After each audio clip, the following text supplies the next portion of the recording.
السلام علیکم عزیز طلبہ، آج ہم کلاس ہفتوں کی تاریخ کے اگلے ٹاپک کے ساتھ حاضر ہوئے ہیں۔ آج کا جو ہمارا ٹاپک وہ ہے مغلیہ انتظامی ڈھانچے میں خرابی بننے والے عوامل یا خرابی پیدا کرنے والے عوامل۔ اس کے عوامل جو ہے وہ درج ذیل ہے۔ سب سے پہلے دیکھتے ہیں نااہل انتظامی مشینری۔ حکومت کی پالیسیوں کی وجہ سے مسلمان آبادی میں سیاسی ذمہ داریاں ختم ہو گئی تھیں۔ باصلاحیت افراد کی بجائے طفیلی خوش آمدی مسخرے سیاسی نابالغ اور غیر سنجیدہ لوگ بادشاہ کے مصاحبین میں شامل ہو گئے، جب مغل حکومت کی بقا کے بارے میں کم سوچتے تھے، اپنی پوزیشن و دولت کے بارے میں زیادہ سوچتے تھے۔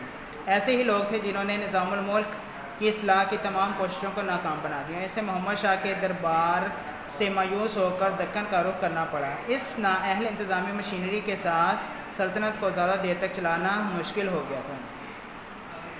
اگلا جو اس کا عوامل ہے وہ ہے فوج کی ناقص تنظیم۔ مغلوں کے ابتدائی دور میں مستقل تنخواہ دار فوج کی تشکیل کی تھی۔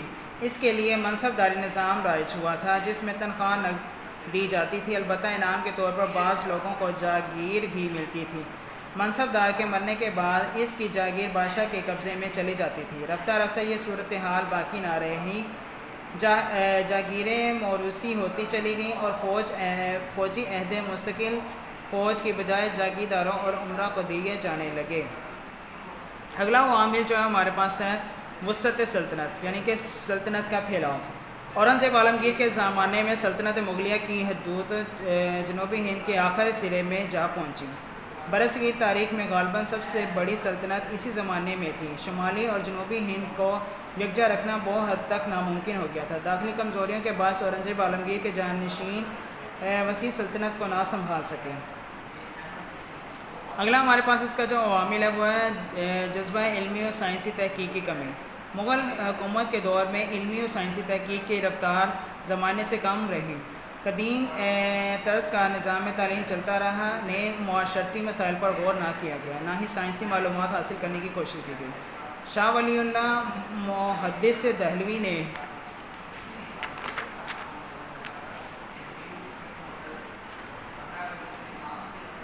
اس صورتحال کی نشاندہی کی، لیکن صدیوں تک اندھی تقلید نے ذہنوں کو کند کر رکھا تھا۔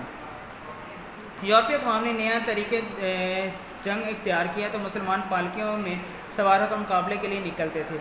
بارود کا استعمال مسلمانوں نے شروع کیا تھا، لیکن اب یورپ جدید اسلحہ ایجاد کر چکا تھا۔ کبھی سمندروں پر مسلمانوں کی حکومت ہوا کرتی تھی، حکمرانی ہوا کرتی تھی۔ اب مغل حکومت کو حج کے سفر کے لیے یورپی جہاز رانوں اور قزاقوں سے لائسنس لینا پڑتا تھا۔ معاشرتی مسائل پر غور و فکر کا بھی امت کے اکابرین کو موقع نہ ملا۔ وہ مسلمانوں کے فرقوں کے درمیان اتحاد کی راہیں تلاش کرنے میں ناکام رہی۔ آگے آئے تک پھر اس کا معاشی بحران جو ہے، معاشی بحران میں آ جائے گا، یعنی کہ اس دور میں جو تھا آخری مغل معاشی بحران میں نظر آنے لگا۔ بعض اوقات عمرہ اس وجہ سے بھی بروقت اقدام نہیں کر سکتے کہ ان کے پاس خزانے کی کمی تھی۔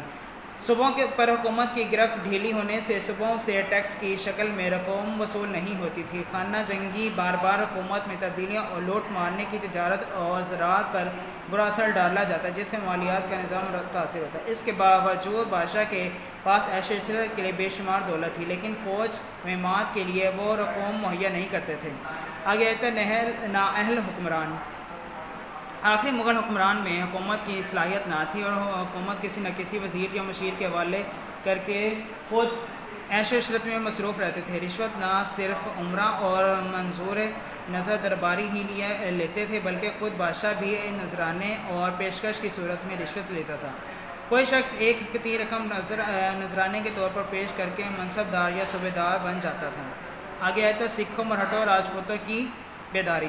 مغلوں کی کمزور نظم و نسق کے باعث سکھوں نے کئی سال تک پنجاب میں مظالم اٹھائے اور مسلمانوں کی جان و مال مذہب کو بہت نقصان پہنچایا۔ یہ مغل حکمرانوں کے لیے ایک لمحہ فکریہ تھا کہ انہوں نے اس سے کوئی عبرت حاصل نہ کی۔ مرہٹوں نے شروع میں دکن کے مسلمانوں کے سپاہی بن کر فوجی تربیت پائی اور انہی کی دولت پر ہاتھ صاف کر کے اپنے لیے وسائل پیدا کیے۔ جب ضرورت ہوتی تو وہ سلطنت مغلیہ کے مخلص بن جاتے، جب موقع ملتا تو بغاوت پر اتر آتے۔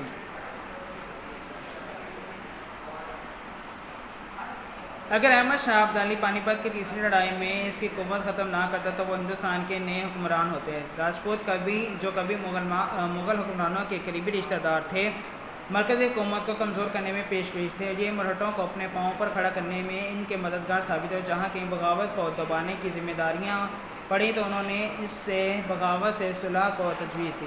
غیر ملکی حملے. اگرچہ مغل حکومت کا زوال 1707 کے بعد بہت تیزی سے آیا، اس کے باوجود اس کی جڑیں اتنی گہری تھیں کہ اس کو ختم کرنے میں مزید 150 سال لگ گئے. 1739 میں نادر شاہ درانی نے دہلی کی اینٹ سینٹ پر جا دی. 3 روز تک قتل عام ہوا لیکن تمام خزانہ شاہی تھا. خط طاؤس کو کوہ نور، ہیرا، یہاں تک کہ اچھے مصوری اور آرٹ کے نمونے ساتھ لے گئے. احمد شاہ ابدالی کے حملوں سے بھی مغل حکومت بہت مزید کمزور ہوتی گئی. عزیز طلبہ، جو آج کا ہم نے ٹاپک پڑھا، آپ نے اسے اچھی طرح سے یاد کرنا ہے اور لکھنا بھی ہے. اجازت دیجیے. اللہ حافظ.